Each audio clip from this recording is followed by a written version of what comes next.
आनंदो आनंदो आनंदो, पर्व पर्युषण पधारिया आज आंगणे आनंदो। श्री महावीर स्वामी के शासन में सभी पर्वों में पर्युषण पर्व को अधिक महत्व दिया गया है। सामान्य रूप से पर्व और त्योहार में अंतर बताना हो तो हम इतना कह सकते हैं, जिसमें सिर्फ भौतिक आनंद है वह त्योहार है, और जिसमें आध्यात्मिक आनंद है वह पर्व। जो मोहनीय कर्म का बंध करवाए वह त्योहार, और जो मोहनीय कर्म को नाश करे वह पर्व। त्योहार भोग प्रधान है और पर्व त्याग प्रधान है। आत्माई जीव तो पर्व के दिन आते ही खुश खुश हो जाते हैं। जैसे व्यापारी व्यापार के मौसम आते ही खुश होता है, वैसे आराधक वर्ग भी आराधना की मौसम यानी पर्व पर्युषण आते ही खुश हो जाते हैं। मन ही मन तप त्याग आराधना आदि के संकल्प को करते करते आनंद से झूम उठते हैं।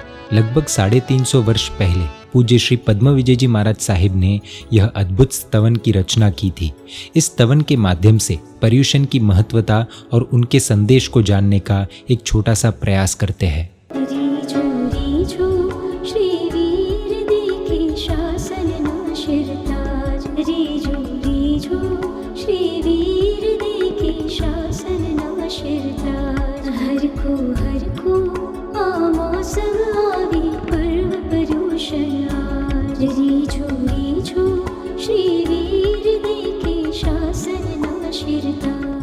प्रभु जी भव्य जीवों पर उपकार करने के लिए धर्म देशना दे रहे हैं। उसमें सभी को एक ही संदेशा दे रहे हैं कि हे आत्मन, आलस यानी प्रमाद को छोड़कर धर्म आराधना करने का प्रयत्न करना चाहिए। जीव ने अब तक प्रमाद में से ही बहुत कुछ गवाया है। अब तो सावधान बनो। ये पर्व के दिनों में तो धर्म की कमाई करने का सुनहरा अवसर आया है। तू अभी भी अगर धर्म नहीं करेगा तो कब करेगा? प्रमाद ही हमारा सबसे बड़ा दुश्मन है, जो हमें सफलता की ओर आगे बढ़ने से रोकता है। प्रभु जी देवे परशुरामाहि उत्तम शिक्षाए, आळस मावो काळ गुमाव्यो पर्वन साधो के रीझो रीझो रीझो रीझो श्री वीर देखे शासन आशीर्वाद हर को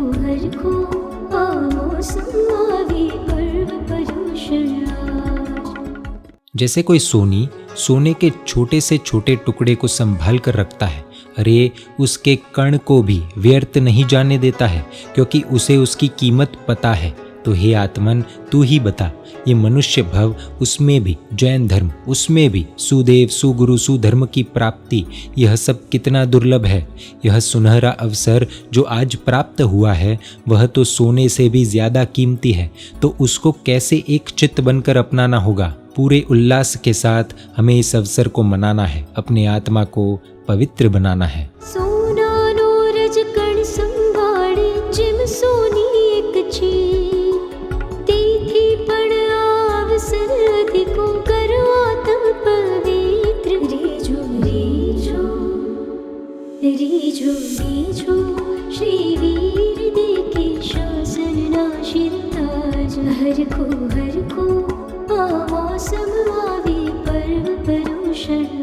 व्यक्ति संसार में जिसके लिए दिन रात मेहनत करता है, अत्यंत कष्टों को भी सहता है, अपना कीमती समय जिसके पीछे वह लुटा रहा है, और सबसे ज़्यादा दुखदायी बात तो ये है कि जिसके लिए अपने धर्म को भी छोड़ देता है।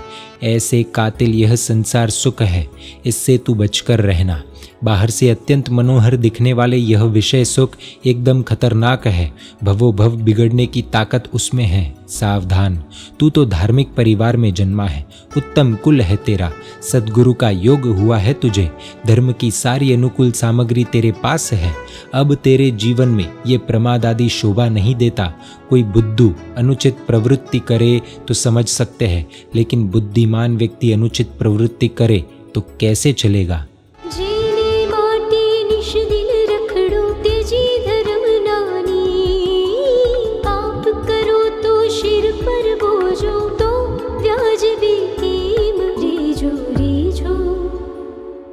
रीझो रीझो श्री वीर देखे शासन आशीर्वाद हर को आमोसम आवे पर्व पर्युषण।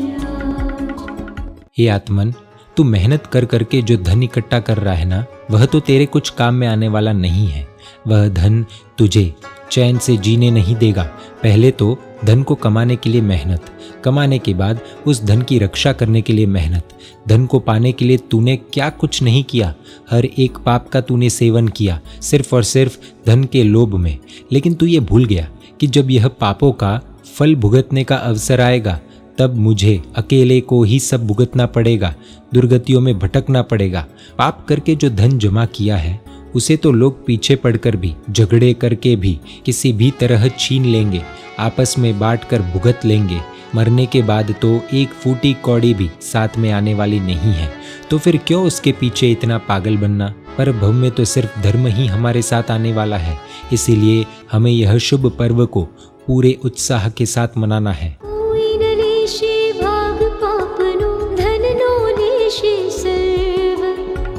भव जाता साथ धर्मनु साधु शुभ पर्व रीझो रीझो रीझो रीझो श्री वीर देखे शासन नाशिरताज हर को मौसम आवे पर्व पर्यूषण। इस पर्यूषण महापर्व में विशेष से जिन वाणी का श्रवण करना है, वह भी शांति से, समता से, सबके साथ मिलजुल कर सुनना है। इसमें प्रथम के 3 दिन अष्टानिका के प्रवचन, पर्यूषण के 8 दिनों का तथा वार्षिक कर्तव्य होते हैं। चौथे दिन से कल्पसूत्र के प्रवचन होते हैं। श्री कल्पसूत्र का श्रवण आदर बहुमान सहित 21 बार जो व्यक्ति सुनता है, वह निकट मोक्षगामी बनता है। पर्यूषण पर्व में कल्पसूत्र की आराधना के लिए छठ का तप किया जाता है तथा संवत्सरी पर्व की आराधना के लिए अट्ठम तप किया जाता है। हमें बाह्य आडंबरों का त्याग करके लोक उपचार को देखा देखी को छोड़कर तप त्याग में जुड़ना है। भक्ति के बहाने, प्रभु दर्शन के बहाने, शासन प्रभावना के बहाने कहीं हम अपने आप को ही ठगते तो नहीं है ना, विषयों को ही पुष्ट तो नहीं कर रहे हैं ना, यह स्वयं ही अपने अंदर देख लेना है।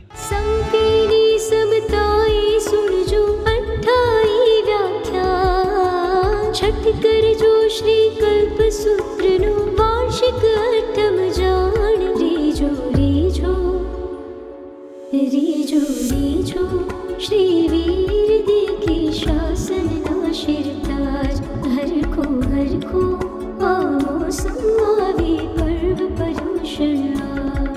निशित सूत्र नाम के आगम ग्रंथ की चूड़नी के अंदर आलोचना के बारे में अच्छा बताया है। कल्पसूत्र के अंत में यह ही उपदेश दिया गया है कि जो उवसमयी तस्य अत्थि आराहणा, जो न उवसमयी तस्य नत्थि आराहणा, यानी जो व्यक्ति कषायों का त्याग करके सच्चे मन से क्षमापना करता है, उपशम भाव को धारण करता है, उसकी ही आराधना सम्यक आराधना गिनी जाती है। जो क्षमापना नहीं करता, कषायों को नहीं छोड़ता, उपशांत नहीं होता, उसकी आराधना परमार्थ से आराधना ही नहीं। इसीलिए सब कुछ भूलकर हमें सारे पापों की आलोचना ले लेनी है और सच्चे भाव से क्षमापना भी कर लेनी सभी जीवों के साथ। छोटे बड़े का भेद भूलकर मैं क्यों सामने से माफ़ी मांगूं, ऐसे अहंकार को छोड़कर गलती उसकी थी, उसने शुरुआत की थी, ये सब बातें भूलकर जो व्यक्ति सामने से जाकर क्षमापना कर लेता है, वह महान है। गलतियां होनी ये कोई बड़ी बात नहीं है, लेकिन किसी भी गलतियों को माफ़ कर देना ये बहुत बड़ी बात है। याद करो, क्षमा के भंडार महापुरुष और महासतियों को कुरुगुरु मुनि ने अपने ही भोजन के पात्र में थूकने वाले महात्मा के प्रति बिल्कुल क्रोध नहीं किया, लेकिन क्षमा धारण की तो उसका फल केवल ज्ञान। चंड रौद्राचार्य के शिष्य ने गुरु की डांट को समभाव से सहन कर लिया और पश्चाताप के भाव में आगे बढ़ते गए और फल मिला केवल ज्ञान।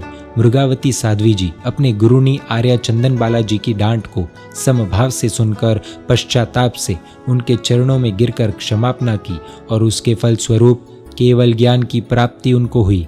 ऐसे तो ढेर सारे दृष्टांत हमको मिलेंगे जिन्होंने क्षमापना करके, अपने पापों की आलोचना करके अपनी आत्मा का कल्याण किया। इसीलिए हम भी संकल्प कर सकते हैं कि यह संवत्सरी प्रतिक्रमण से पहले मैं अपने सारे पापों की आलोचना सद्गुरु के पास कर दूंगा और जिससे भी मेरा मन दुखी हुआ हो उसकी सच्चे मन से क्षमापना भी करूंगा। निशीथ सूत्र निचुरणी माहे आलोचना वखणा खमी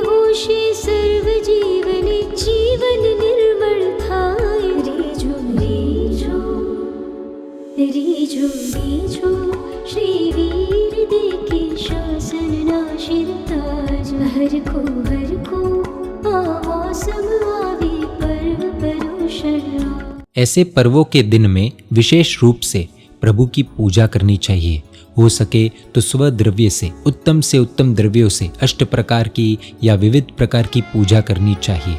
जिनालय तथा उसके आसपास का परिसर सजाना चाहिए। लोगों में जिन शासन की प्रभावना हो उस तरह हमें चैत्य परिपाटी भी करनी चाहिए।